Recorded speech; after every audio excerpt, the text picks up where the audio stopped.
Thank you Lord, thank you Jesus. परमेश्वर के वचनों में हम लोग चलेंगे इस समय। One second.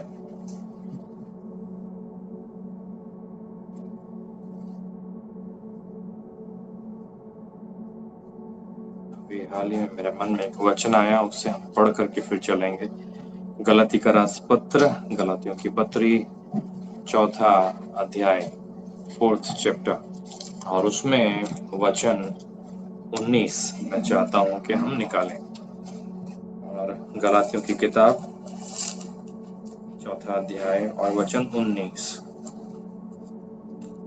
और यहाँ पर लिखा हुआ है, हे मेरे बालकों, जब तक तुम में मसीह का रूप न बन जाए तब तक मैं तुम्हारे लिए फिर जच्चा की सी पीड़ाएं सहता हूँ। हे मेरे बालकों, जब तक तुम में मसीह का रूप न बन जाए तब तक मैं तुम्हारे लिए फिर जच्चा की सी पीड़ा में हूँ। परमेश्वर का वचन इस प्रकार से कहता है। अगर आपके पास में मराठी बाइबल है किसी के पास में तो पढ़िए जरा जल्दी से इस वचन को।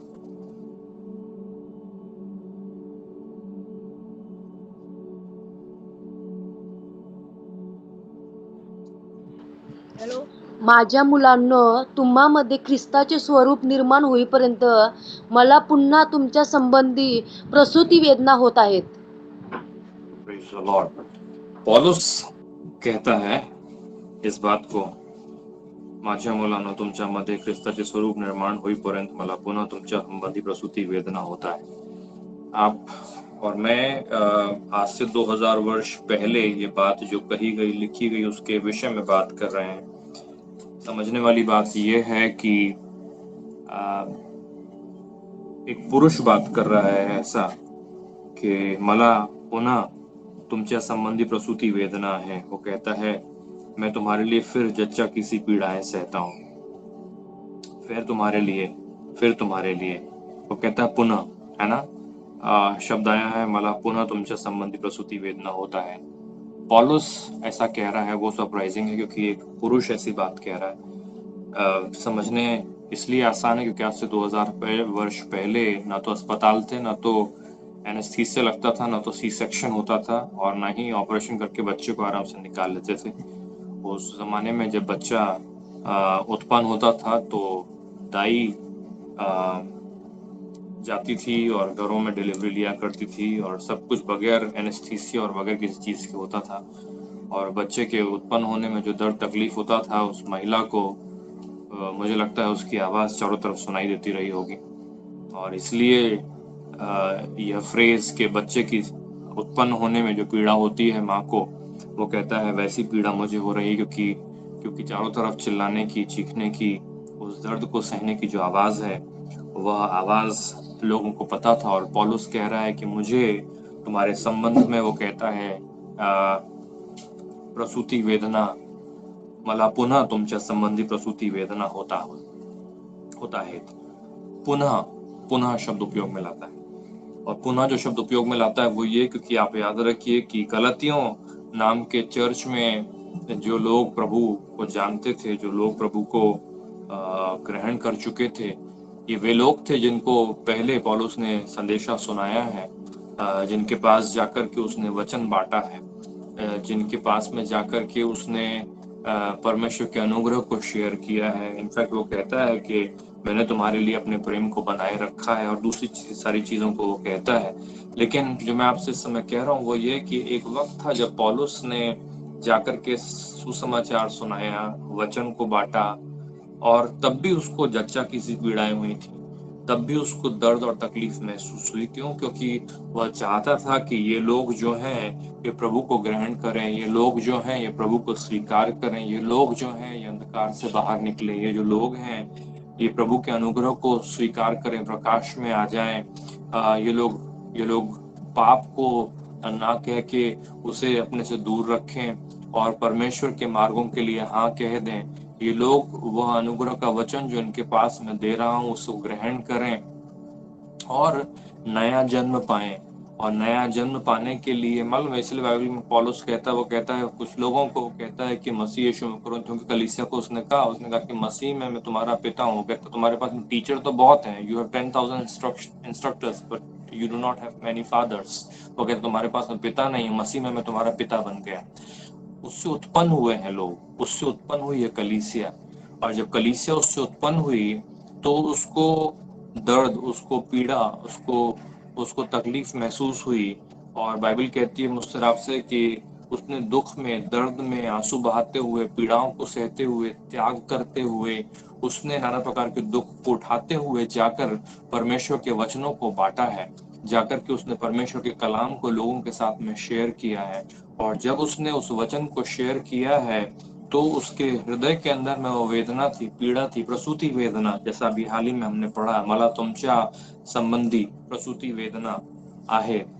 परंतु पूरा लिखा हुआ है मला पुनः तुमच्या संबंधी प्रसूति वेदना होता है। मालूम है, पुनः, फिर से। क्यों फिर से?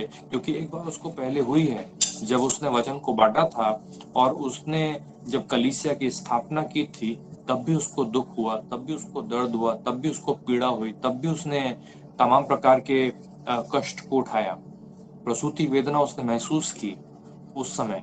लेकिन अब कुछ वर्ष बीत चुके हैं और अब पौलुस कलीसिया को चिट्ठी लिख रहा है, और चिट्ठी लिखने के टाइम पर वो एक बात कह रहा है। वो कह रहा है, हे मेरे बालकों, बच्चों, हे मेरे बालकों, मेरे बच्चों, जब तक तुम्हें मसीह का रूप न बन जाए तब तक मैं तुम्हारे लिए फिर जच्चा सी पीडाएं सहता हूँ। वो कहता है, माझ्या मुलांनो, तुमच्यामध्ये ख्रिस्ताचे स्वरूप निर्माण होईपर्यंत मला पुन्हा तुमच्या संबंधी प्रसूति वेदना होता है। क्या बात कर रहा है? वो कह रहा है कि तुम मेरे बच्चे हो, तुम मेरे बच्चे हो, लेकिन वो कहता है कि उसके बावजूद अभी जो मेरे तकलीफ का, मेरे लिए पीड़ा का, मेरे लिए कष्ट का, मेरे लिए कंसर्न का जो कारण है, वो कारण ये है कि तुम्हारे अंदर मसीह का स्वरूप निर्माण हो जावे, तुम्हारे अंदर मसीह का स्वरूप निर्माण हो जावे। पौलुस बात ये नहीं कर रहा कि आप मसीह को स्वीकार कर लें, उसके विषय में बात नहीं हो रही। आप यीशु मसीह को स्वीकार कर लें, उसके बारे में वो बात नहीं कर रहा। यीशु मसीह को स्वीकार तो इन लोगों ने कर लिया, वो कलीसिया के लोगों को लिख रहा है, चर्च के लोगों को इन बातों को कह रहा है। गलती का राजपत्र जो लिखा गया है, बाइबल मुझसे आपसे कहती है, पहला ही अध्याय में ऐसा लिखा हुआ है,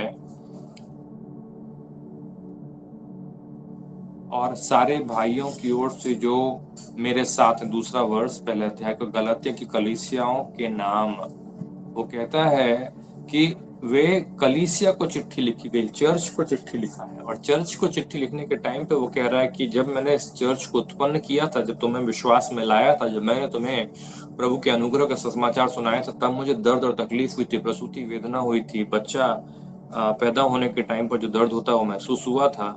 लेकिन वो कह रहा है कुछ वर्षों के बीत जाने के बाद मुझे अब भी फिर से पुनः तुमसे संबंधी प्रसूति वेदना होता है। तो कहता है, मैं तुम्हारे लिए फिर जच्चा की सी पीड़ाएं सहता हूँ। कहता है सेकेंड टाइम मुझे तकलीफ हो रही। वो कहता है सेकेंड टाइम मुझे ग्रेव कंसर्न, सेकेंड टाइम वो कहता है मुझे प्रॉब्लम और दर्द और तकलीफ महसूस हो रही है, सेकेंड टाइम मुझे एक और बार कुछ लग रहा है कि होना ही चाहिए और उसके लिए मुझे तकलीफ। और वो क्या है? वो कहता है कि जब तक तुम्हें मसीह का स्वरूप निर्माण ना हो जाए, मसीह का स्वरूप निर्माण ना हो जाए, कहने का मतलब है जब तक कि तुम प्रभु यीशु मसीह के समान न बन जाओ, चर्च को कह रहा है। याद रखिए, एक एस्पेक्ट है हमारे विश्वास की, जब आप भरोसा करके प्रभु यीशु मसीह के नाम पर उसके दरवाजे से अंदर प्रवेश करते हो और उसके राज्य में आ जाते हो, वो एक बात है। और वो हम में से हर एक के साथ में हो गया, उसके लिए खुदा का धन्यवाद हो, क्योंकि आपने उस अनुग्रह को पाया कि प्रभु यीशु मसीह को आपने स्वीकार कर पाए। आपने यीशु मसीह को हाँ कहा अपने जीवन में, अपने हृदय में आपने उसको आमंत्रित किया और आपने स्वीकार किया कि यीशु मसीह मैं पापी हूँ, मुझे दया, मुझे क्षमा, मुझे अनुग्रह की आवश्यकता है।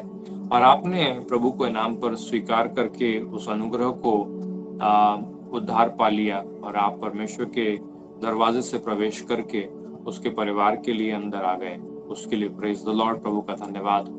जब वो हो रहा था, पौलुस कहता है, तब भी मुझे जच्चा की सी पीड़ा थी, तब भी मुझे प्रसूति वेदना थी, क्योंकि तुमको सुना रहा हूँ, तुम्हारे लिए प्रार्थना कर रहा हूँ, तुमको बता रहा हूँ, तुम्हारे लिए प्रार्थना कर रहा हूँ, तुमको सुना रहा हूँ, प्रार्थना कर रहा हूँ, और दर्द है। प्रभु विश्वास करें ये लोग, ये प्रभु ये स्वीकार करें। अब वो कहता है मुझे पुनः प्रसूति वेदना है। वो कहता है दोबारा मुझे तकलीफ हो रही। क्यों तकलीफ हो रही भाई? तकलीफ इसलिए हो रही है कि मैं चाहता हूं कि तुम्हारे अंदर यीशु मसीह का स्वरूप निर्माण हो जाए। वो कहता है तुमच्या मध्ये ख्रिस्ताचे स्वरूप निर्माण होईपर्यंत, जब तक हो नहीं जाता तब तक तकलीफ है। तो हम बात कर रहे हैं दूसरी ये है कि यीशु मसीह के समान बन जाए, यीशु मसीह का स्वरूप हमारे अंदर हो जाए, यीशु मसीह के समान हमारा जीवन हो जाए। और मैं आपको एक चीज कहना चाहता हूं, और वो ये, फिर से मुझे लगता है मैं कह रहा हूँ, शायद मैंने कहा हो कभी आपसे कि हमारे जीवन, आप मालूम है, चंगाई आप पा सकते हैं कि कोई व्यक्ति आपके ऊपर हाथ रखे और आपको चंगाई मिल जाए, मिलती है, प्रभु का वचन है। आप अभिषेक पा लेते हैं, किसी व्यक्ति ने आपके ऊपर हाथ रखा, आप अभिषेक पा लेते हैं, उसके लिए भी प्रभु का धन्यवाद हो।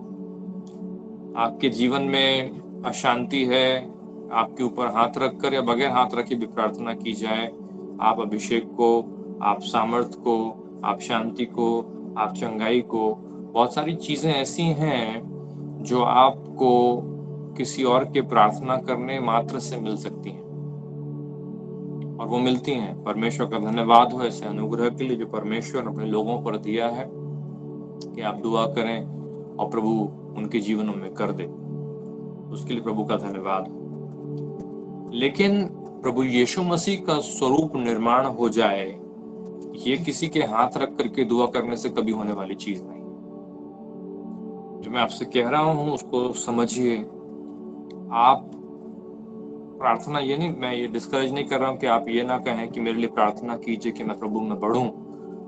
प्रार्थना आपके लिए हम करते हैं कि आप प्रभु में बढ़ें, अनुग्रह में बढ़ें, विश्वास में बढ़ें, वचनों में बढ़ें, परमेश्वर की आत्मा में बढ़ें। आप में से प्रत्येक के लिए मैं और वंदना, हम लोग जब प्रार्थना करते हैं तो रोजाना इस विषय के लिए दुआ करते हैं, आप में से प्रत्येक के लिए कि प्रभु की पहचान में आप बढ़ें, उसके वचनों की गहराई में आप उतरें, उसके आत्मा के अनुग्रह से, आत्मा के अभिषेक से आप परिपूर्ण हों, आप चंगे रहें, आप फाइनेंशियल ब्लेसिंग पाएं। आपके लिए हम रोज दुआ करते हैं, लेकिन उस दुआ का परिणाम ऐसा नहीं हो सकता कि आप के अंदर में यीशु मसीह का स्वरूप अचानक से निर्माण हो जाए, एक दिन में, एक क्षण में, एक पल में। ऐसा नहीं होता। चाहे आप कितनी भी प्रार्थना कर लीजिए,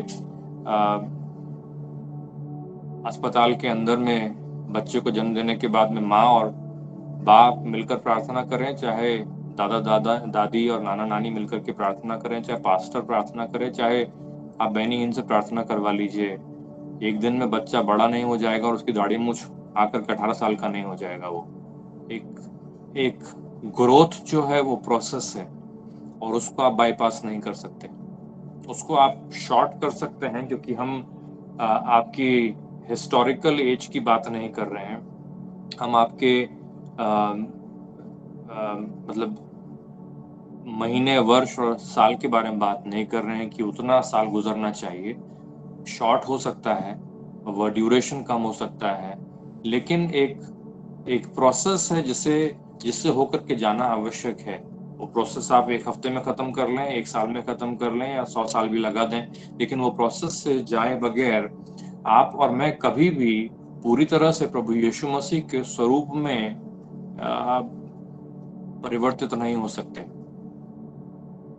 मालूम है, परमेश्वर का वचन मुझसे आपसे कहता है बहुत क्लियरली कि यीशु मसीह ने गलील के समुद्र के किनारे घूमते घूमते बहुत से लोगों को देखा, और उन लोगों को, कम से कम 12 लोगों को तो उसने, 12 समुद्र किनारे नहीं थे लेकिन उसमें से बहुत से थे। मत्ती के विषय में लिखा हुआ कि वो चुंगी लेने के लिए बैठा हुआ था अपनी टेबल के ऊपर में, और यीशु मसीह ने उसके पास में आकर के कहा कि मेरे पीछे हो ले। बाइबल कहती है कि मत्ती तुरंत अपनी टेबल को अपने टैक्स के बूथ को छोड़ करके यीशु मसीह के पीछे हो लिया, और उसके लिए परमेश्वर का धन्यवाद हो। लेकिन बहुत से लोग समुद्र किनारे अपना काम कर रहे थे, मच्छी पकड़ रहे थे, जालियां साफ कर रहे थे। यीशु मसीह ने उनको बुलाया और सबके पास में उसने एक ही बात कही, मालूम है क्या कहा? उसने कहा फॉलो मी। अंग्रेजी में शब्द आया है फॉलो मी, मेरे पीछे हो ले। हिंदी में वह शब्द है मेरे पीछे हो ले, फॉलो मी, मेरे पीछे हो ले। ये जो शब्द है मेरे पीछे हो ले, ये बड़ा अच्छा शब्द है, क्योंकि याद रखिए, मैं हमेशा कहता हूँ कि कई बार जो लोग कहते हैं ना कि मसीहत जो है वो विदेश का है, पश्चिमी सभ्यता है और पश्चिमी धर्म और जो भी नाम लेते हैं वो है, ऐसा कुछ नहीं है, क्योंकि ये सब कुछ मालूम है ईस्ट का है, पूर्व का है। मेरे और आपके आस पड़ोस क्या है मालूम है? बहुत बहुत नजदीक का है हमारे। और बाइबल मुझसे आपसे कहती है कि जैसी भारत की सभ्यता थी कि पुराने टाइम पर एक गुरु अपने चेलों को चुनेगा और बोलेगा कि मेरे साथ में रहो, चलो फिरो, घूमो और मेरे समान बन जाओगे प्रोसेस में। मालूम है बात वही थी कि यीशु मसीह ने भी ठीक वैसा ही किया। जब वो कह रहा था उन लोगों से कि मेरे पीछे हो ले, मेरे पीछे हो ले, मेरे पीछे हो ले, जब यीशु मसीह कह रहा था, वो एक्चुअली उन लोगों से कह रहा था कि एक काम करो, सब कुछ छोड़ करके मेरे साथ में आ जाओ, मेरे साथ में रहने लगो, मेरे साथ में घूमने लगो, मेरे साथ में फिरने लगो। वो कह रहा था कि मेरे बातों को देखो, सुनो, समझो, मैं जो करता हूँ उसको करो, और जब इनफ समय तुम गुजारोगे मेरे साथ में तो तुम मेरे समान बन जाओगे, तुम मेरे समान करने लगोगे, तुम मेरे समान बोलने लगोगे, तुम्हारा जीवन, तुम्हारा आचरण, तुम्हारा सब कुछ, वो कह रहा था कि मेरे समान हो जाएगा। इसके लिए उसने चेलों को चुना था। ऑफ कोर्स चुनने के पीछे और भी कारण थे जो आज मैं आपसे उससे बारे में बात नहीं कर रहा, क्योंकि बाइबल कहती है कि उसने इसलिए भी चुना था ताकि बाद में उनको भेज सके, और दूसरी भी चीजें थी ताकि वे उसके साथ में रहें। आज उन बारे में बात नहीं कर रहा। मैं जो कह रहा हूँ वो ये कि यीशु मसीह का ये कहना कि मेरे पीछे हो ले, और हम लोगों को कई बार लगता है कि मेरे पीछे हो ले मतलब सिर्फ यीशु मसीह मैं पापी हूँ, मुझे क्षमा कीजिए, मेरे जीवन में दया कीजिए, मुझे माफ कीजिए, मैं विश्वास करता हूँ कि आप मेरे लिए क्रूस पर कुर्बान हुए, मारे गए, गाड़े गए और जी उठे। सिर्फ वहीं तक बात आती है, सिर्फ वहां तक बात नहीं आती है, क्योंकि वो बात जब हो रही थी तब पौलुस को जच्चा की सी पीड़ा थी, प्रसूति वेदना थी तब भी। लेकिन उसके बाद में भी एक और समय है जब वो कहता है मला पुनः, वो कहता है तुमच्या मध्ये, वो कहता है मला पुनः तुमच्या संबंधी प्रसूति वेदना होता है। और ये बार जो है, ये बार यीशु मसीह के समान बन जाने के लिए। और मैंने इसीलिए आपसे कहा कि हे प्रियो, आप चाहे किसी से भी प्रार्थना करवा लीजिए, दुनिया के बड़े से बड़े पासवान, दुनिया के बड़े से बड़े प्रचारक, जिनकी सभाओं का यदि अनाउंसमेंट कर दें तो लाखों करोड़ों लोग जमा हो जाएंगे, उनसे भी आप दुआ करवा लीजिए। लेकिन मसीह का स्वरूप आपके अंदर निर्माण होने के लिए एक प्रार्थना से कुछ नहीं होगा, उसके लिए कुछ बात होना आवश्यक है। और इसीलिए प्रभु यीशु मसीह ने ऐसा नहीं किया कि 12 लोगों को बुलाया, बोला कि यहाँ मेरे सामने लाइन में खड़े हो जाओ, सबके ऊपर मैं हाथ रख के प्रार्थना करता हूँ और तुम सब मेरे समान बन जाओगे। उसने ऐसा नहीं कहा, क्योंकि यदि इतना शॉर्ट एंड स्वीट, इतना क्विक अगर होता तो हमारा प्रभु यीशु मसीह पूरे यरूशलेम के लोगों को बुला के उनके सर पे हाथ रख के बोलता सब मेरे समान बन जाओ। ऐसा नहीं, परमेश्वर ने जब अदन की वाटिका में मनुष्य को बनाया तो उसने अपनी समानता और स्वरूप में बनाया था, लेकिन उसके बाद में जब स्वरूप बिगड़ गया तो उसके बाद में उसका वापस से अपने सृजनहार के समान बन जाने में टाइम लगेगा, प्रोसेस लगेगी। क्यों? क्योंकि मनुष्य के पास उसकी खुद की इच्छा शक्ति अब मौजूद है, क्योंकि मनुष्य का स्वरूप जो बिगड़ा। हम लोग गाना गा रहे थे ना, मेरे टूटे हुए कुंभ को कुम्हार के पास लाकर ठीक करने की विनती करूं। भाई मीनाथ गा रहे थे, भाग्यश्री गा रही थी साथ में, आप सब भी साथ में गा रहे थे, मेरे टूटे हुए कुंभ को कुम्हार के पास लाकर ठीक करने की विनती करूं। वो बर्तन जो बनाया गया था वो बिगड़ गया था, और वह बर्तन अब बनाने वाले के समान नहीं दिखता है, वह कुछ और ही दिखता है, क्योंकि वो विकृत हो गया था। उसको कुम्हार के पास लाकर के ठीक करने की विनती करूं, मालूम है वो बड़ा सुंदर स्टैंजा था गीत का, क्योंकि अब हम बात कर रहे हैं कि हे प्रभु मुझे पुनः तेरे समान बनना है, मुझे पुनः तुम्हारे समान दिखना है, मुझे पूरे पुनः तुम्हारे समान में मेरा चाल चलन, मेरा आचरण, मेरी बातचीत, मेरा व्यवहार हो, ऐसी मेरी मनसा है। हे प्रभु कुछ कीजिए। याद रखिए, एक दिन की प्रार्थना से आप परिवर्तित नहीं हो जाएंगे, आपको कुछ करने की आवश्यकता है। जरा चलिए मेरे साथ में लूका रचित सुसमाचार में, लूका रचित सुसमाचार, लूका जो शुभवर्धमान 9वां अध्याय 9th चैप्टर, एंड मैं यहाँ पर हूँ वर्सेस 23 में। ठीक है, थैंक यू लॉर्ड जीसस। अभी देखिए, उसने बुलाया तो सबको। इनफैक्ट पहले चलिए मरकुस के सुसमाचार के 8वें अध्याय में, फिर हम लोग यहाँ चलेंगे। मरकुस के सुसमाचार में जाएं, मरकुस लूका के जस्ट पहले 8वें अध्याय में, और यहाँ पे 34 वर्स देखिए, बड़ा सुंदर लिखा हुआ है। ठीक है, क्या कहता है 34 वर्स? मराठी में जिसको मिला हो पढ़िए, फिर मैं हिंदी में पढ़ता हूँ।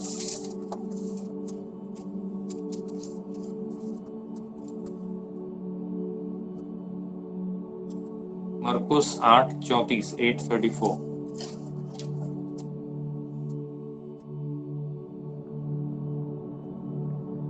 बोलिए।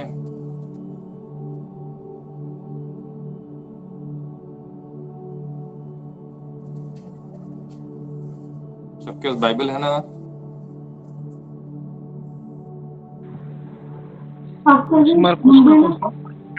हाँ, मराठी में पढ़िए पहले, फिर उसके बाद में हिंदी में।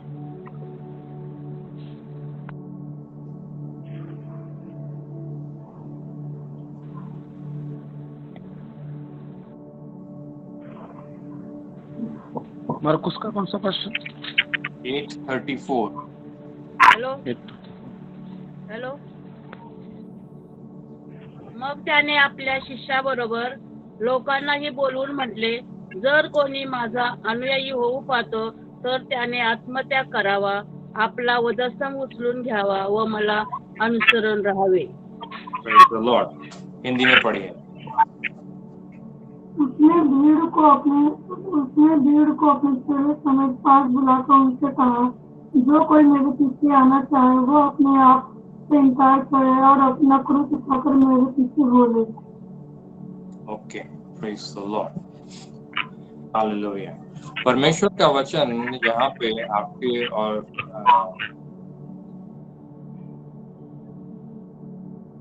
परमेश्वर का वचन यहाँ पे मुझसे और आपसे कुछ कहता है। उसने भीड़ को अपने चेलों समेत पास बुलाकर उनसे कहा, उसने भीड़ को अपने चेलों समेत पास बुलाकर उनसे कहा। मालूम है, इस वचन को जब मैं पढ़ता हूँ, इस समय पढ़ रहा था पहली बार, मेरे दिल में समझ आई, पहले नहीं थी, अभी पढ़ने के टाइम पर आई। उसने भीड़ को अपने चेलों समेत पास बुलाकर उनसे कहा। भीड़ को बुलाया और किसको बुलाया? चेलों को बुलाया। 12 चेले है ना, बाइबल कहती है। उसको क्या कहा था उसने? प्रेरित कहा था। 12 चेले जो चुने गए थे, हमें लगता है कि बड़े खासियत उनके जीवन की। मालूम है, अगर उन 12 चेले लोगों के बारे में आप पढ़ें तो सिवाय यूहन्ना के छोड़ करके किसी और की प्राकृतिक मृत्यु नहीं हुई। सारे के सारे ऐसी बुरी मृत्यु मरे। मैंने पढ़ा है उनके बारे में कि किस तरह से उनकी मौतें हुई। बहुत दुख और पीड़ा सहते हुए ये लोगों के प्राण गए हैं प्रभु यीशु मसीह के नाम के लिए। उनको जब बुलाया गया था तो भले ही लोग खुश हो रहे होंगे कि यीशु मसीह ने बुलाया और प्रेषित नियुक्त किया, परंतु उनको पता नहीं था कि उनके लिए जीवन में आगे रखा क्या है, क्या होने वाला है उनके लिए। यीशु मसीह के बार बार बोलने पर भी उनकी समझ में नहीं आया कि वो क्या रहा है। अभी नहीं, तू मेरे पीछे आएगा, पर बाद में आएगा। जब उसने पतरस से कहा तो उसकी समझ में नहीं आया था। कहते जब तुम छोटे थे तो जहां तुमको जाना था जाते थे, लेकिन जब तुम बड़े हो जाओगे तो कोई और तुम हाथों को खोलोगे, और वो कहता है हाथों को स्ट्रेच करोगे, कोई और तुमको पहनाएगा, जो जहां तुम नहीं जाना चाहते वहां तुम्हें ले जाएगा। और बाइबल कहती है कि यीशु मसीह ने उसकी मृत्यु के विषय में कहा जिस मृत्यु के द्वारा वो यीशु मसीह के नाम को महिमा देगा। एनीवे, बड़ा असमंजस है, लेकिन मैं आपको बतलाऊं कुछ चीज, और वो ये कि जब यीशु मसीह ने भीड़ के साथ अपने चेलों को बुलाया, जो मैंने अभी सीखा वचन को पढ़ने के टाइम पे, वो ये कि यीशु मसीह के पीछे हो लेने का आमंत्रण भीड़ को भी था और चेलों को भी था। चेले 12 अलग इस बात में थे कि बाद में यीशु मसीह उनको सबको राज्य का समाचार प्रचार करने और कलीसियाओं की स्थापना करने के लिए बाद में भेजेगा, तो उनके लिए एक स्पेशल असाइनमेंट था, काम था। लेकिन यीशु मसीह के समान बन जाने का आमंत्रण भीड़ को भी था। कहने का मतलब है कि पूरी की पूरी भीड़ के पास पोटेंशियली ये मौका था कि वे यीशु मसीह के समान बन जाएं, लेकिन चेलों के पास में जवाबदारी ज्यादा थी कि उनको कुछ काम करना है जो शायद भीड़ को नहीं करना था। क्योंकि यीशु मसीह ने यह न्योता, यह आमंत्रण जो है, बाइबल कहती है उसने भीड़ को अपने चेलों समेत पास बुलाकर उनसे कहा, मेरे पीछे आना चाहते हो, ये करने की जरूरत है। मतलब यीशु मसीह के समान बन जाओ। भीड़ भी बन सकती थी, 12 चेले भी बन सकते थे, सबके लिए सेम अपॉर्चुनिटी।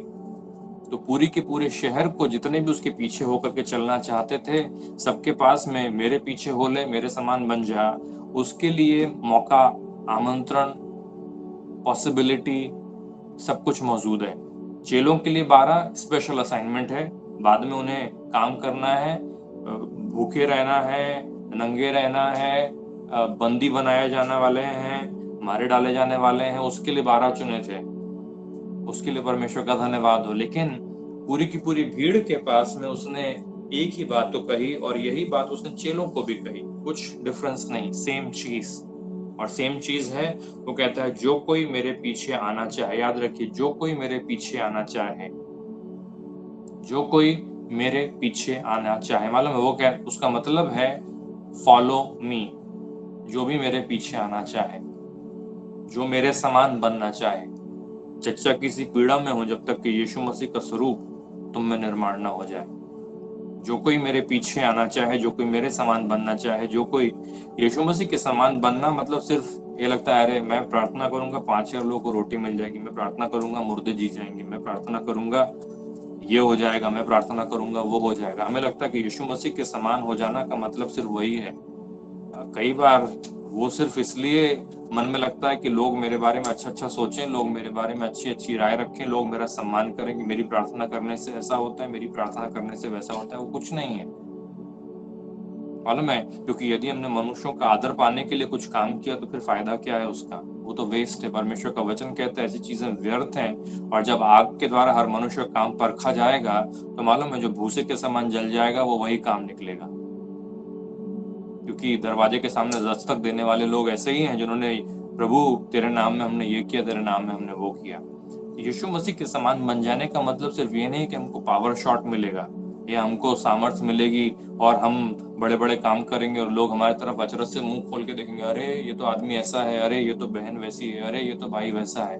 उसके लिए नहीं है। यीशु के समान बन जाना जो है वो यीशु मसीह की समानता और स्वरूप में ढल जाना है। आदम और हव्वा को जो बनाया गया था और वे ये परमेश्वर की समानता और स्वरूप में थे, पावर का जिक्र वहां पे है ही नहीं, क्योंकि सारी ताकत उनको वैसी दी थी, सारी सामर्थ्य उनको वैसी दिया गया था, उसकी जरूरत ही नहीं थी।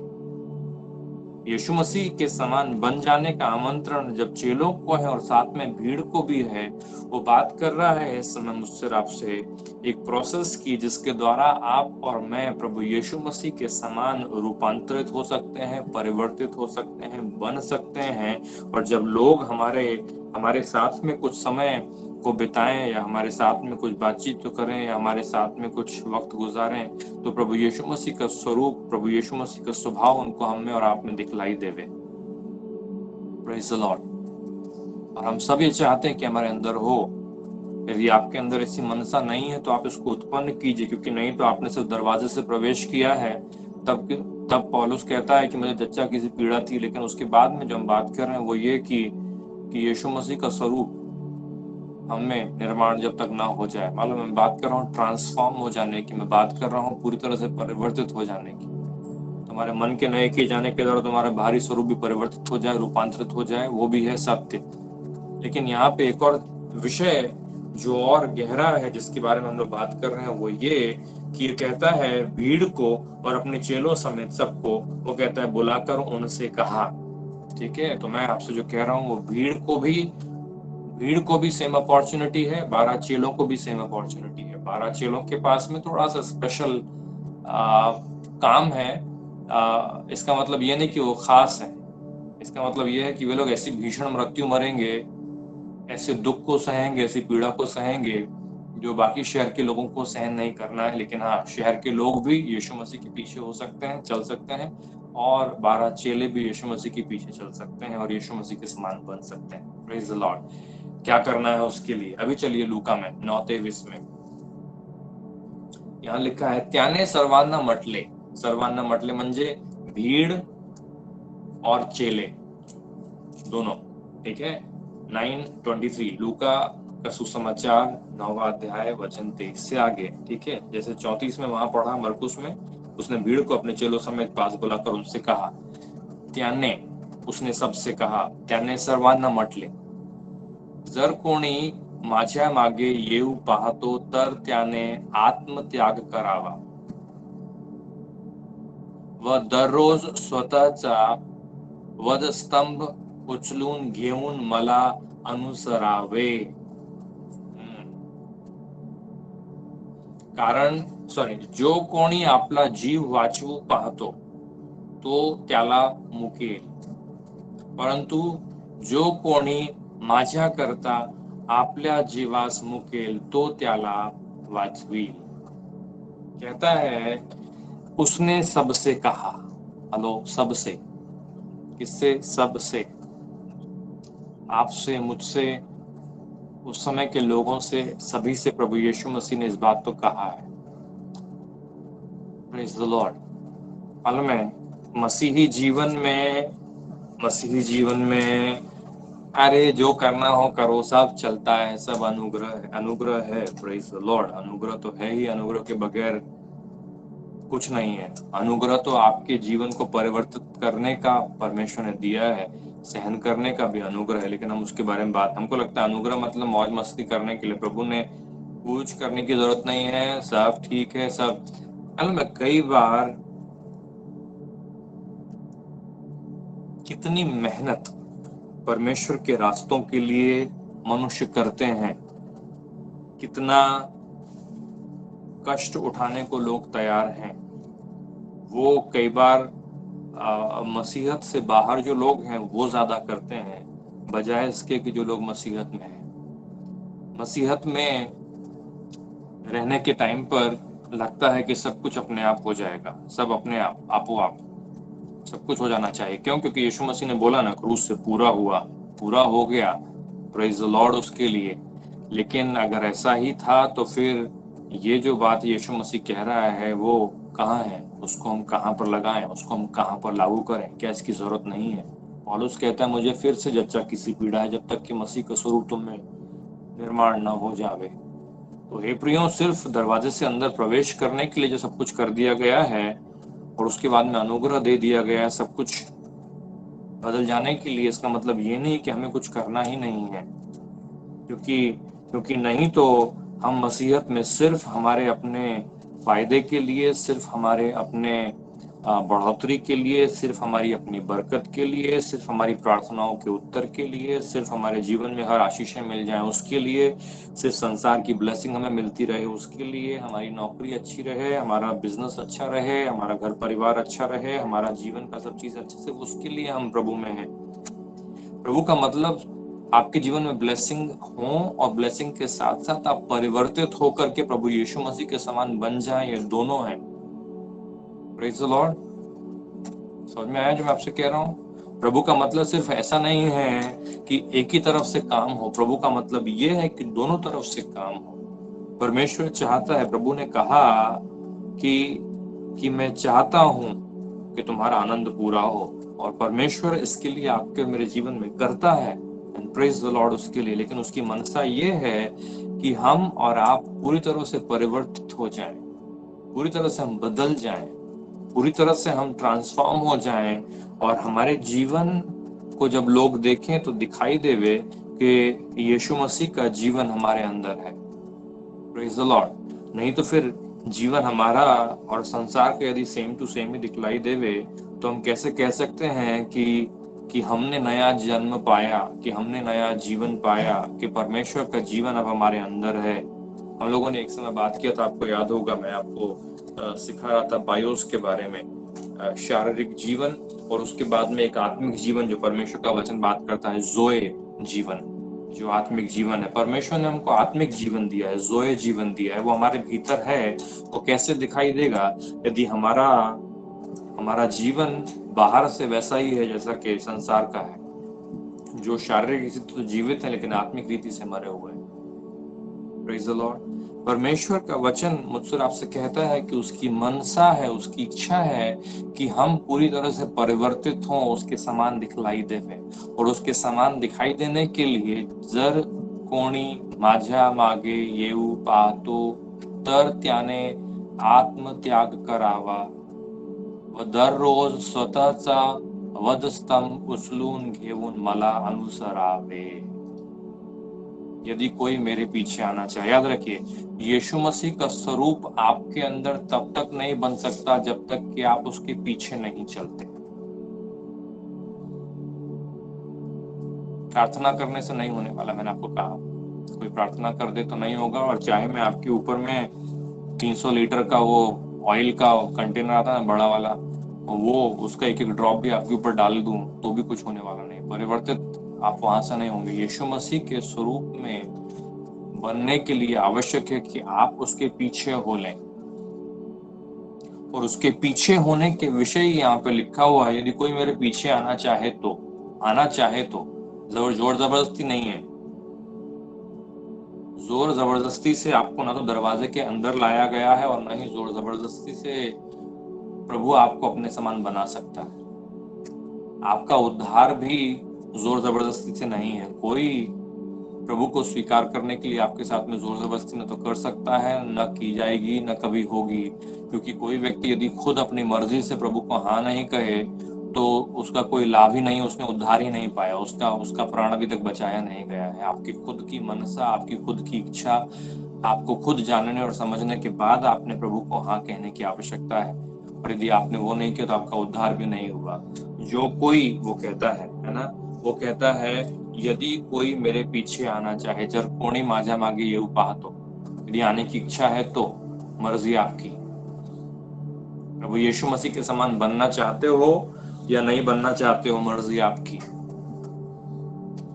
याद रखिए, सिर्फ कलीसिया में आना, कलीसिया में सिर्फ आराधना कर लेना और कुछ गाने भाई मीनाथ ने बहुत जोर जोर से गाए और हमने थोड़ा धीरे धीरे गाए, सिर्फ उतना कर देने से या सिर्फ वचन सुन लेने से उससे आपके अंदर में प्रभु यीशु मसीह का स्वरूप निर्माण नहीं हो जाता है। क्योंकि आप उस समय हो सकता है वहां पर बैठ करके अभी भी किसी व्यक्ति के विषय में अपने मन में गलत विचार रखे हुए हों, किसी के मन लिए हृदय में घृणा रखे हों, किसी के लिए अपने मन में क्रोध रखे हों।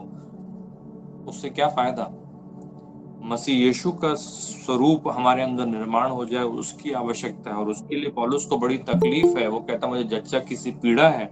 और मालूम है किसके लिए है? कलीसिया के लोगों के लिए है, चर्च के लोगों के लिए, विश्वासियों के लिए। उसके अंदर कंसर्न है कि यीशु मसीह के समान बन जाए। और यीशु मसीह के समान बनने के लिए आवश्यक है कि उसके पीछे चले अपनी मर्जी से। हेलो, अपनी खुद की मर्जी से। और यहाँ पे लिखा हुआ है यदि पीछे आना चाहे तो अपने आप से इनकार करे। यहाँ पे लिखा हुआ है तर त्याने आत्मत्याग करावा। आत्मत्याग करावा म्हणजे काय? आत्मत्याग करावा म्हणजे काय? अपने आप से इनकार करे, अपने आप से इनकार करे। इसका मतलब ये नहीं कि प्रभु यीशु मसीह ये नहीं चाहता कि आपके पास में खाना है तो भी आप नहीं खाओ, आपके पास गाड़ी है पर फिर भी आप नहीं चलाओ, पैदल जाओ। पर यीशु मसीह ने कभी नहीं कहा कि तू मेरे पास चर्च में संडे के दिन सिर्फ पैदल चल के आना बगैर चप्पल के। यीशु मसीह ने ऐसा नहीं कहा। वो त्याग के बारे में बात नहीं। हमारे त्याग के विषय में बहुत सारी गलत धारणाएं और कल्पनाएं जो हमने संसार से सीखी, परमेश्वर के वचनों से नहीं। उसके बारे में बात नहीं कर रहा कि 10 दिन तक दाढ़ी नहीं बनाने का, कि 2 महीने तक बाल नहीं काटने का, इसके बारे में बात नहीं कर रहा। वो आत्मत्याग के बारे में बात नहीं हो रही। वो आत्मत्याग नहीं है कि मुझे अभी भी याद है सर्टेन डेज में मेरा एक दोस्त था, वो चप्पल नहीं पहनता था कुछ दिनों तक, कोई था दाढ़ी नहीं बनाता था कुछ दिनों तक। हम लोग बोलते हैं हमने त्याग कर दिया, वो त्याग नहीं है। जिस त्याग के बारे में वो बात कर रहा है वो कुछ और है। आत्मत्याग मतलब ये नहीं है। परमेश्वर का वचन मुझसे आपसे कहता है कि परमेश्वर ने सारी वस्तुएं हमारे लिए इसलिए दी हैं ताकि हम उनका आनंद उठाएं, हम उनका लुत्फ उठाएं। परमेश्वर ने संसार में चीजों को बनाया है, वो हमारे हमारे सपोर्ट के लिए, हमारे हित के लिए, हमारी भलाई के लिए बनाया है। यीशु मसीह ने ये नहीं कहा था, परमेश्वर ने ये नहीं कहा था अदन की वाटिका में आदम से कि इतने सब पेड़ लगे हुए हैं लेकिन मैं चाहता हूं कि तू आत्मत्याग से जीवित रहे। पेड़ खाए, फल लगे हुए पर नहीं खाना, पेड़ का पत्ता खाना। परमेश्वर ने ये नहीं बोला था। नहीं तो लोग बोलते हैं हम अच्छा नहीं खा रहे, हम आत्म परमेश्वर वैसा आत्मत्याग नहीं चाहता। परमेश्वर ने कहा जो पेड़ का फल खाना चाहे तू खा लेना। तो हमारे लिए परमेश्वर ने सब कुछ बनाया है, सिवाय एक पेड़ को छोड़ के कहा जो खाना है खाओ।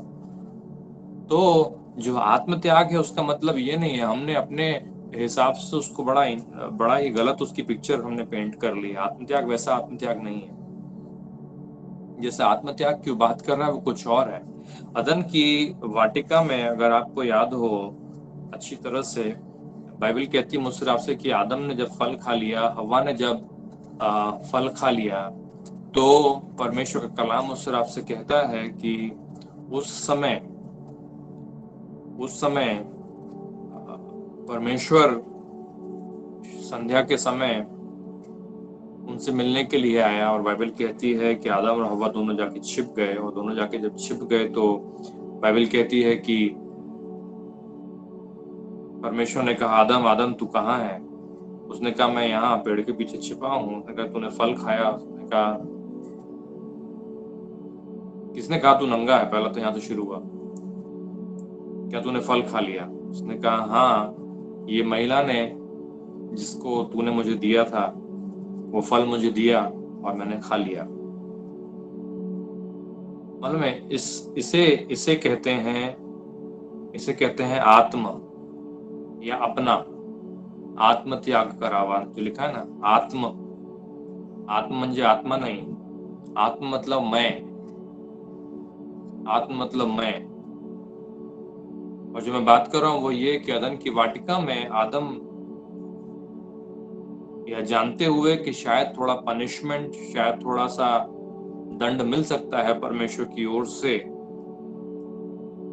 उसने अपने आप को बचाने की कोशिश की और पूरा का पूरा जो ब्लेम है उसने हवा के ऊपर डाल दिया।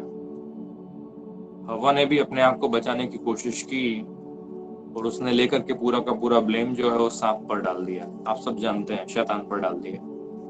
हम लोग उसको बोलते हैं अक्यूजर ऑफ द ब्रदर, परंतु भाइयों के ऊपर आरोप लगाने वाला। पर भाई छोड़ दो, बहन ने उसके ऊपर आरोप लगाया था पहले अदन की वाटिका में।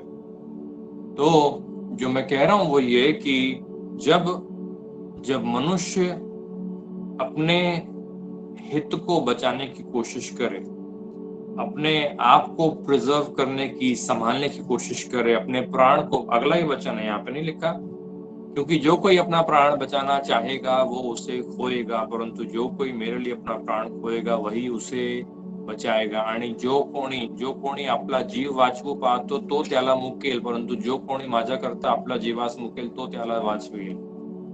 जो कोणी आपला जीव वाचवू पाहतो तो त्याला मुकेल। बात इसकी है, बात ये है कि जब हमें ऐसी चीज जो बहुत प्रिय जान पड़ती है और जिसे हम त्यागने को तैयार नहीं, ऐसी चीजें जिनसे हमने इतना क्लोज संबंध जोड़ लिया है कि वो हमारे जीवन का ऐसा अभिन्न अंग बन गया है कि हमको वो चाहिए ही चाहिए, उसके बारे में मैं बात कर रहा हूँ। उसके मैं आपको बतलाता हूँ। चलिए मेरे साथ में यहीं पर इसी अध्याय में आगे चलते हैं, 57 से आगे, ठीक है। इसी अध्याय में देखिए, तेव्हा असे झाले की त्याने ते वाटणे चालत असता कोणी एकाने त्याला म्हटले प्रभुजी, आपण जेथे कोठे जाल तेथे मी आपल्या मागे येईल। प्रभु जहां जहां तू जाएगा मैं तेरे पीछे हो लूंगा। मेरे पीछे होले बोलने की भी जरूरत नहीं, ये भाई साहब ने अपने आप को इनविटेशन दे दिया। हम आपकी शादी में आ रहे हैं, आपको बुलाया नहीं गया है, लेकिन हम आपकी शादी में आ रहे हैं। प्रभु आपके पीछे मैं चलूंगा, जहां जहां तू जाए वहां वहां मैं चलूंगा। ऐसा है, मतलब इसको बोलते हैं वॉलेंटरी डिसाइपल। मेरे को आपके समान बनना है, मैं आपके पीछे पीछे चलूंगा, मेरे को ऐसा। तेव्हा असे झाले की ते वाटणे चालत असता कोणी एकाने त्याला म्हटले, प्रभुजी आपण जेथे कुठे जाल तेथे मी आपल्या मागे येईन। येशू त्याला म्हणाला, खोगडाने बिले व आकाशातल्या पाखरांना घरटी आहे, परंतु मनुष्याच्या पुत्राला डोके टेकायला ठिकाण नहीं। वो कहता है कि लोमड़ियों के भट्ट आकाश के पक्षियों के बसेरे होते हैं, परंतु मनुष्य के पुत्र को सिर धरने की भी जगह नहीं। Praise the Lord, praise the Lord. मालूम है, वो कहता है इस व्यक्ति से कि भैया मेरे पीछे तुम चलोगे तो हो सकता है तुमको रहने की भी जगह नहीं मिले। मालूम है, मैं आपको बतलाता हूँ, एक पार्टनर में मेरे साथ में आप में से कुछ लोग गए हैं। स्नेहल गई थी, जलाल भाई गए थे, सिस्टर गई थी, डोलफ ब्रदर गए थे, धनंजय पास्टर गए थे। जब हम लोगों ने 2016 में वहाँ पे कुछ सभाएं रखी थी, वहां पर भी वो बच्चा मौजूद था। जब वो बच्चा 6वीं क्लास में था, 6th क्लास में, तब गांव का एक दर्जी ने उसको प्रभु यीशु मसीह के बारे में बताया था और उसने यीशु मसीह के नाम पर विश्वास कर लिया था। गांव का दर्जी म्हणजे दर्जी समझता है आपको, है ना, मराठी में भी वर्ड होगा शायद, दर्जी जो कपड़े सिलता है। गांव का दर्जी यीशु मसीह पे विश्वास करता था। उसने इस बच्चे को बताया था, 6वीं क्लास में पढ़ता था। 6वीं क्लास में पढ़ने वाला बच्चा कितना होगा, 12 साल का, 13 साल का। और उसने यीशु मसीह के नाम पर विश्वास कर दिया। और जब उसने यीशु मसीह के नाम पर विश्वास कर दिया और उसके घर वालों ने बोला ये क्या नया नया तुम करने लगे हो, ये नया है क्या है, और उसके ऊपर प्रेशर डाला। और जब वो नहीं माना तो उसको घर से निकाल दिया। 12 साल का बच्चा घर से निकाल दिया गया। 12 साल का बच्चा घर से निकाल दिया गया। वो बच्चा बाद में किसी और के घर में आया और राजन भैया, शैली दीदी लोगों ने उसको पाला बड़ा किया, लेकिन घर से निकाल दिया गया 12 वर्ष की उम्र में। यीशु मसीह तेरे पीछे मैं चलूंगा, उसने निर्णय लिया। और जब निर्णय लिया तो उसे घर वालों को पसंद नहीं आया। जब घर वालों को पसंद नहीं आया तो प्रेशर डाला गया। प्रेशर जब डाला गया तो आपके पास 2 चॉइस है, आत्मत्याग करावे, अपना इनकार करें, या बोले कि नहीं कोई बात नहीं। मुझे अभी भी याद है जब हमने प्रभु यीशु मसीह के नाम पर विश्वास किया, हमसे कहा गया कि कोई बात नहीं, लौट के आ जाओ, इस प्रथाओं के अनुसार, इस रीति रिवाज धर्म के अनुसार में कर लो तो बाकी सब चलता है, कोई बात नहीं, सब हो जाएगा। हमने कहा कि नहीं, हम लोग ऐसा नहीं करेंगे और हमने मना कर दिया। आत्मत्याग हर एक व्यक्ति के लिए अलग अलग तरीके से दिख सकता है। जरूरी नहीं कि हम में से हर एक के लिए आत्मत्याग एक ही चीज हो। आपको बतलाता हूँ, हम में से प्रत्येक के लिए जरूरी नहीं है कि आत्मत्याग एक समान चीज हो। यीशु मसीह के पास इस व्यक्ति ने कहा था कि प्रभु जी आपण जेथे कोठे जाल तेथे मी आपल्या मागे येईन। और यीशु मसीह ने कहा कि मेरे पास सर छिपाने के लिए भी जगह नहीं है। वो कहता है इवन वो कहता है जानवरों के पास में घर है, वो कहता है आसमान के परिंदों के पास भी उनके घोंसले हैं, लेकिन मेरे पास नहीं है। तुमको चलेगा क्या? तुमको चलेगा क्या? मालूम है, ऐसे समय में इस व्यक्ति के लिए एक चॉइस थी कि मैं अपने आप का इनकार करूं कि जो होगा देखा जाएगा, मैं तो प्रभु के पीछे चलूंगा। मालूम है, उस कमिटमेंट की मैं बात कर रहा हूँ, क्योंकि बहुत से लोगों के अंदर में मालूम है वो कमिटमेंट की कमी है परमेश्वर के लिए। वो आत्मत्याग करने को लोग तैयार नहीं है कि हे प्रभु, जब जब प्रभु मेरे को घर चाहिए, प्रभु मेरे को घर चाहिए, प्रभु मेरे को घर चाहिए, यदि घर नहीं देगा तो मैं तेरे पे विश्वास नहीं करता। घर की बात छोड़ दीजिए, यीशु मसीह ने बोला कि मैं तुझे ऐसी जगह पे आमंत्रित कर रहा हूँ जहाँ पे हो सकता है तेरे पास में रहने को भी जगह ना मिले।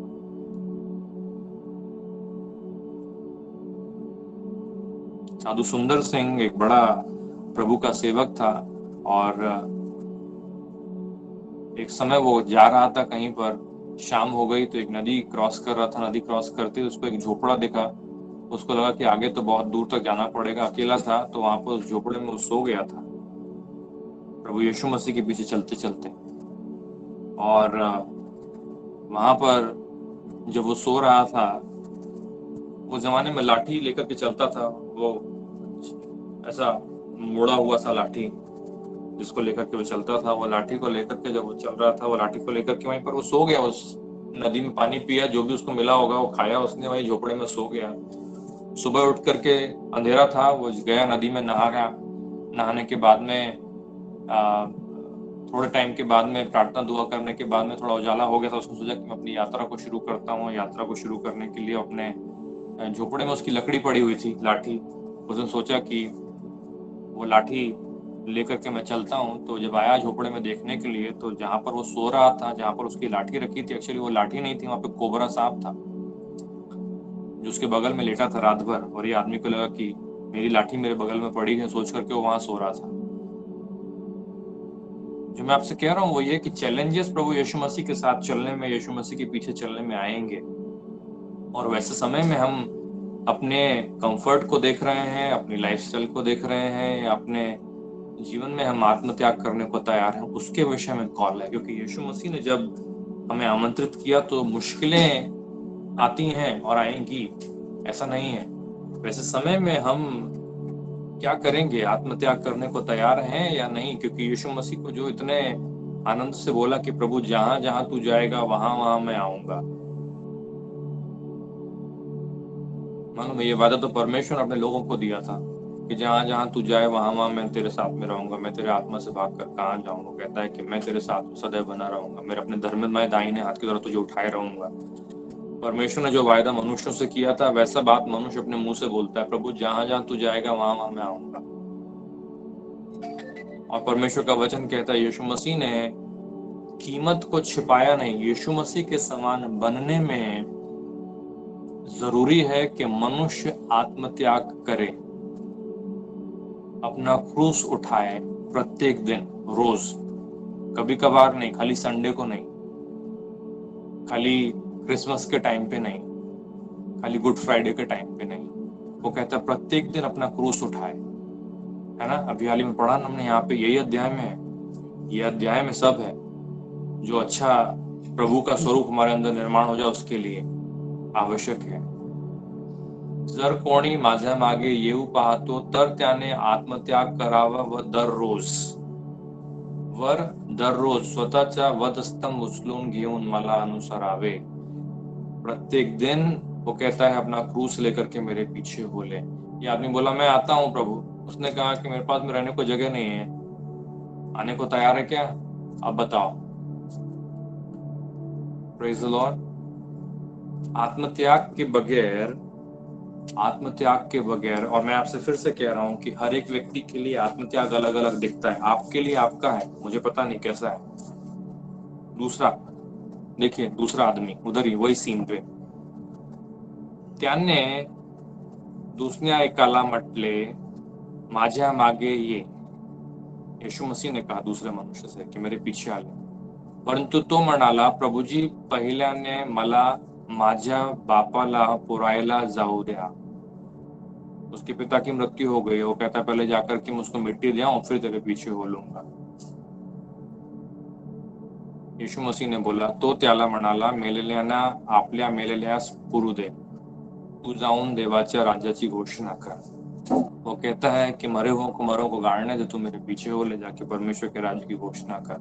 दूसरा आदमी, उसके लिए आत्मत्याग जो था वो था कि परिवार में इस दुख और पीड़ा के समय में, इस इमोशनल अप एंड डाउन में, वो कहता है फिर भी मैं जो कहता हूँ तू वो कर, और तुझे जो अपने मन में, अपने हृदय के अंदर में इस समय जो महसूस हो रहा है उसको ना कर। इस व्यक्ति के लिए आत्मत्याग कुछ था, उसकी परिभाषा कुछ और थी। इस व्यक्ति के लिए, हर एक व्यक्ति के हृदय के अंदर में क्या कहाँ बसा हुआ है, जब प्रभु किसी मनुष्य को अपने समान बनाने की प्रोसेस को चालू करता है, तो वो आपके जिस तरह से आप में से हर एक व्यक्ति प्रभु के पास में कुछ और प्रोसेस से, कुछ और कारण से, किसी और तरीके से आया, हर एक के लिए अलग अलग है। हम में से हर एक के साथ में सेम नहीं हुआ। कोई बीमार था, प्रभु में आया। कोई अशांति में था, प्रभु में आया। कोई व्यक्ति किसी तकलीफ में था, प्रभु में आया। कोई व्यक्ति सिर्फ ढूंढ रहा था प्रभु को, ऐसे ही आ गया। कोई अलग, हर एक के लिए अलग अलग है। वैसे ही हम सबके जीवन में जब यीशु मसीह के स्वरूप में परिवर्तित हो जाने की बात आती है, तो हम सबके जीवन में आत्मत्याग कॉमन है, लेकिन वो आत्मत्याग क्या है वो सब अलग अलग दिखाई देता है। इस व्यक्ति के लिए पिता को मैं गाड़ने जाता हूँ, वो कहता नहीं, वो कहता है वो मत कर, वो तो काम हो जाएगा, उसकी चिंता मत कर, तू जाके ये काम कर। आत्मत्याग। थर्ड देखिए वहां पे लिखा हुआ है, त्यावर आणखी एकाने म्हटले, प्रभुजी मी आपल्या मागे येईन, परंतु पहिल्याने मला माझ्या घरच्या माणसांना निरोप घेऊन घ्या। येशूने त्याला म्हटले, जो कोणी नांगराला हात घातल्यावर मागे पाहतो तो देवाच्या राज्यास उपयोगी नहीं। मैं आ जाऊंगा तेरे पीछे प्रभु, लेकिन पहले जाके सबको एक बार पार्टी दे दूं, सबको सबको एक पार्टी के बाद में रिटर्न गिफ्ट दे दूं, सबको बाय बाय बोल दूं कि अब से आगे। वो कहता है नहीं, वो मौका भी नहीं मिलेगा। वो कहता है एब्रप्टली, वो कहता है सडनली, चलो निकलते हैं। वो कहता है उतना मौका भी नहीं है, पीछे मुड़ करके देखना अलाउड नहीं है। वो कहता है सगे संबंधी, मालूम है यीशु मसीह ने कहा, उसने कहा कि यदि कोई अपने माता पिता भाई बहन सगे संबंधियों को मुझसे ज्यादा प्रिय जानता है, वह मेरे योग्य नहीं। आत्मत्याग हर एक व्यक्ति के लिए अलग अलग दिखाई देता है। मैं आपसे कह रहा हूँ, आपके जीवन में कुछ बातें ऐसी हैं जिन्हें प्रभु आपके जीवन से चाहता है कि आप उससे दूर करें, क्योंकि आप तब तक प्रभु यीशु मसीह के पीछे ठीक से चल नहीं सकते जब तक कि बातें आपके जीवन से दूर ना हो जाएं। तब तक आप उन बातों को आत्मत्याग न कर दें, तब तक आप उसके पीछे चलना, उसके स्वरूप में परिवर्तित होना पूरी तरह से शुरू नहीं कर सकते। आपके लिए आवश्यक है कि आप प्रभु के पीछे चलने की प्रोसेस में उस आत्मत्याग को करें, क्योंकि यहाँ 3 लोग हैं आपके सामने, हमारे सामने अभी हाल 3 लोग हैं। एक व्यक्ति जो कहता है तेरे पीछे आऊंगा, लेकिन उसके लिए शायद उसका कंफर्ट, शायद उसके लिए उसका लाइफ स्टाइल एक ऐसी चीज जिसको उसको त्यागने की आवश्यकता है। दूसरा व्यक्ति, उसको शायद उसके इमोशंस को, उसकी भावनाओं को त्यागने की आवश्यकता। तीसरा व्यक्ति शायद उसको अपने सगे संबंधी, रिश्तेदार, दोस्ती यारी, सोशल सर्कल उसको बहुत ज्यादा प्यारा है शायद। तीनों के लिए अलग अलग है। एक और व्यक्ति था, परमेश्वर के वचनों में उसका भी जिक्र है, आप सभी ने पढ़ा है उसके बारे में, और आप और मैं पढ़ते हैं उस व्यक्ति के बारे में यहाँ पर लूका के सुसमाचार में 18 अध्याय में।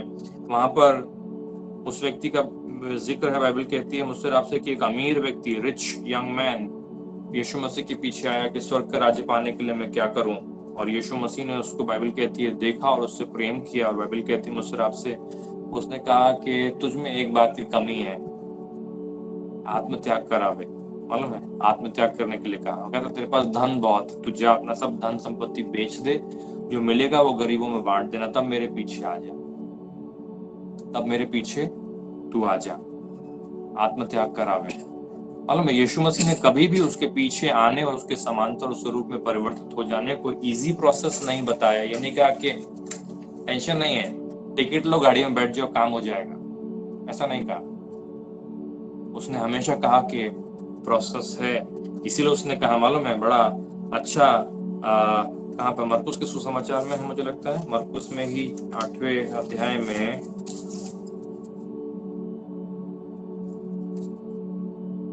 नहीं यहाँ नहीं है,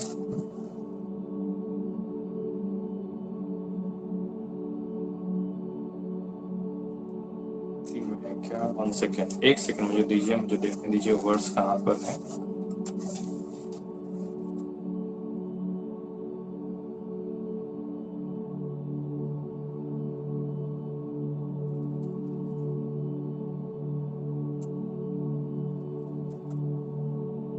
स्थिति में ही है पर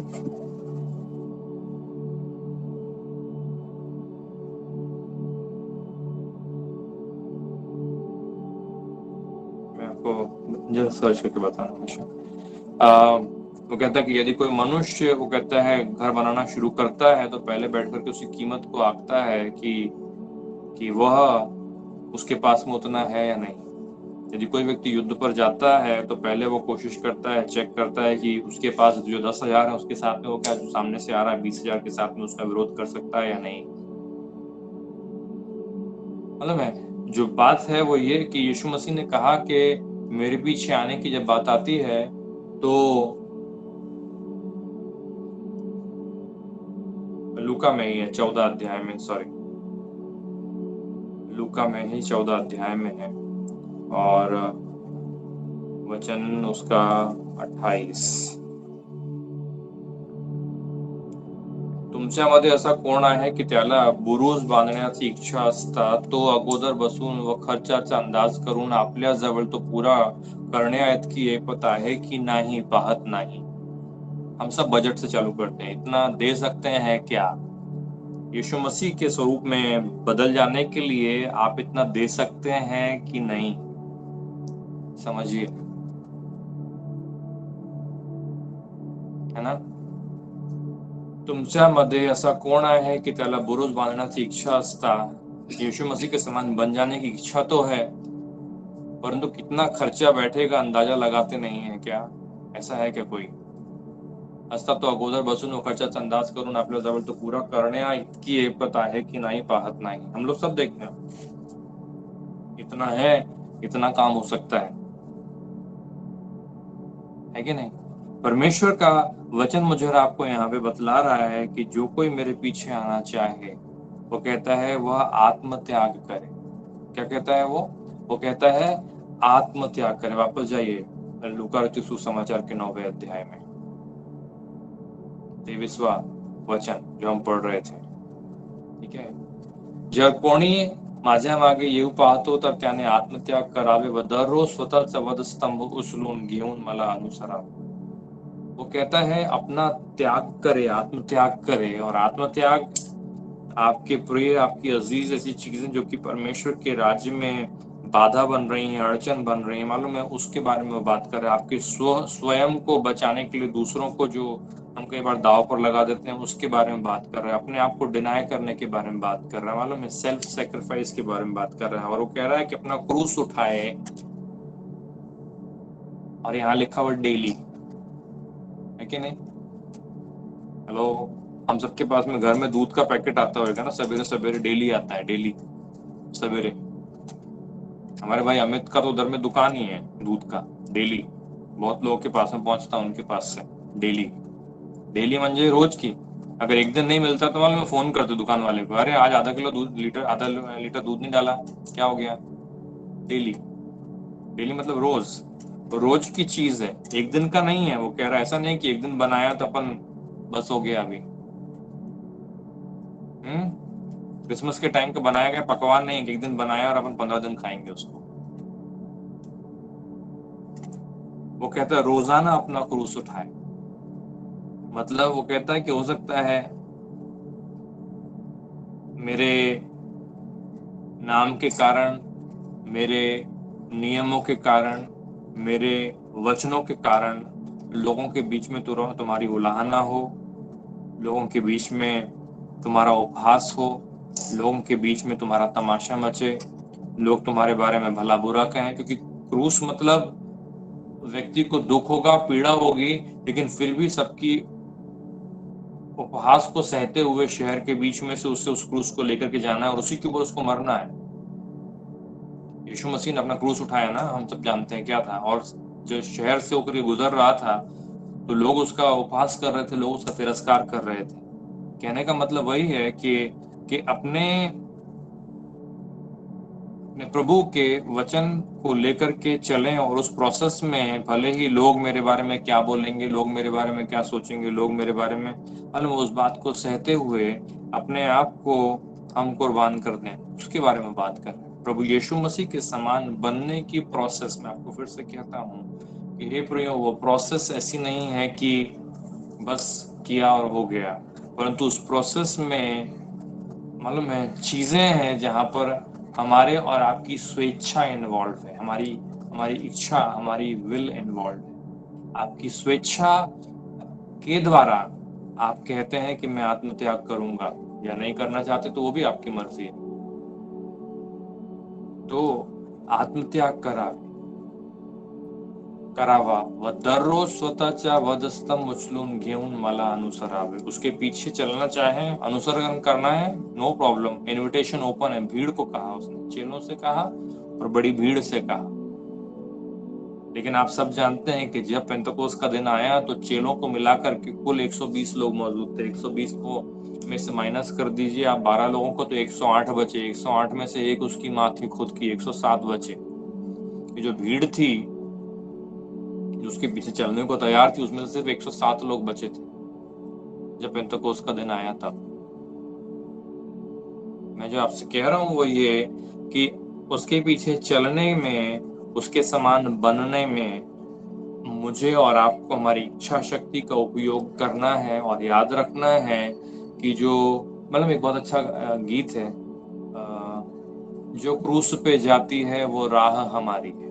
हिंदी में बहुत अच्छा गीत है, कभी भाई मीनाथ लेंगे इस गीत को, लीजिएगा।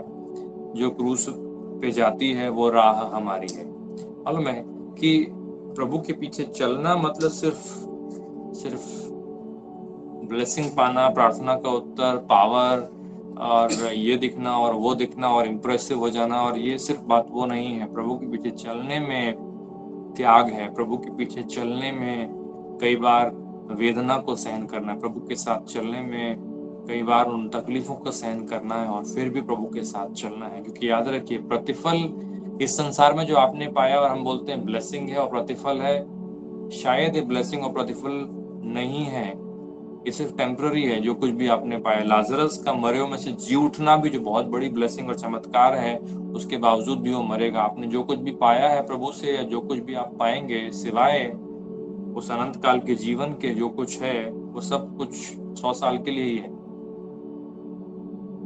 इसलिए हे प्रियो, मैं जो आपसे कह रहा हूँ वो ये कि उसके स्वरूप में परिवर्तित हो जाइए। उसके स्वरूप में परिवर्तित होने के लिए जरूरी है कि हम उसका अनुसरण करें। उसका अनुसरण करने के लिए जरूरी है कि हम आत्मत्याग, अपने आप का इनकार करें, अपना क्रूस हर रोज लें और फिर उसका अनुसरण करें। और जब हम ऐसा करेंगे, हम उसके समान बन जाएंगे। Praise the Lord. उसके समान हमारा जीवन होगा। Hallelujah. Praise the Lord.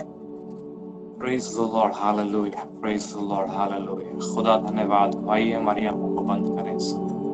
Thank you.